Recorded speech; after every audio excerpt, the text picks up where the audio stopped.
Okay, so here we are, still in the throes of a significant heat wave. Maybe a little bit cooler this morning. Feeling of just a touch of freshness in the air. Still forecast for some triple-digit temperatures. I think 2 days ago, 117, maybe yesterday, 115. So just noticing the cycles of nature. And our place in that is something to reflect on too, because most of the time we're pretty egocentric. The world tends to revolve around me, and most of you don't realize that it revolves around me. You think it revolves around you. So we all have generally this kind of self-referencing. And for some good reason, it's like our world of experience comes through this particular individualized set of sense bases. So that the worlds of sight, sounds, tastes, sensations, thoughts, smells, whatever it is that comes through the six sense bases has this kind of sense of individuation, a separate being that's experiencing these. But when I was walking along the loop trail yesterday morning and got within about 6 feet, 8 feet maybe of a bear, a very large brown bear who didn't notice me and I didn't notice her or him. They were facing the other direction, and their vision isn't so good, but their hearing is usually good. I must have just kind of snuck up upon it, and I certainly didn't see it. It was just slightly off the side of the trail, eating something. But then noticed it and backed off a little bit and just cleared my throat, and then it saw me and went bounding down the hill. But that, and then I saw a fox this morning. I was the same fox I think many people have seen, just wandering on the trail, kind of not so concerned about me. Usually they run away or give a little bit of a defensive bark, but this time it was just trotting along and didn't seem to be particularly concerned about my presence. The deer are always like that these days. The proliferation of little beetles that we've all noticed and remarked on. First time that we've all seen so many of them. Just the different presentations of nature and how none of those creatures have a perception that us human beings are anything other than what they're experiencing through their senses.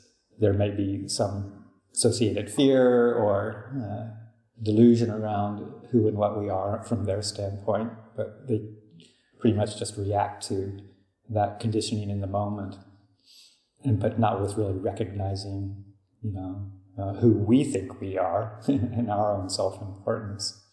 We're just another part of their day-to-day experience.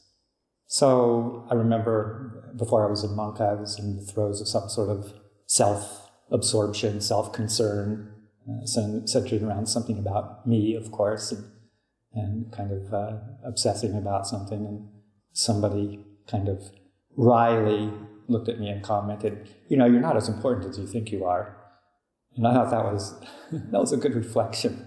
It kind of, hit me a little bit abruptly, but I thought about it, it was really true. It's just like, we all go around, most of us go around anyway, thinking that we're, really important in some way, either from a overly inflated self-image or an underly inflated self-image, that level of conceit of comparing ourselves with the rest of the world.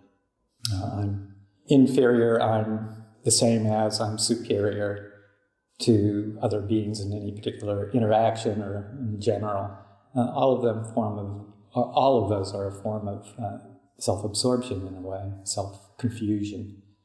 So just to remember, we're really, when it comes right down to it, and this is a good reflection on the elements, we're really just earth, water, fire, air. We've got these thinking minds, this intellect that tends to confuse most everything because it's generally controlled by desires and aversions and confusions. So the mind, the intellect under control of those factors gives this sense of an individual entity with a self-identity that is consistent and unchanging. That's the illusion. Even if we don't think that conceptually, we operate under that illusion of self-referencing.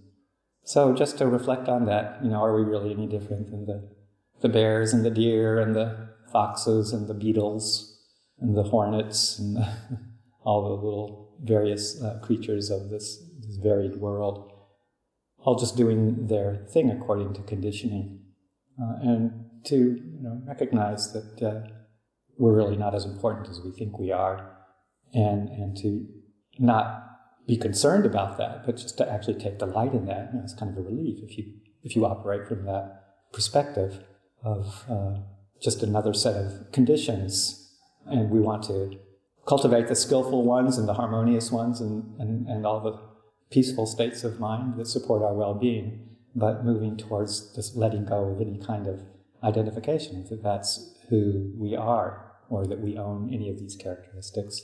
And then we can move through life a whole lot more easily without getting so entangled in me, mine, and everything that we think revolves around us.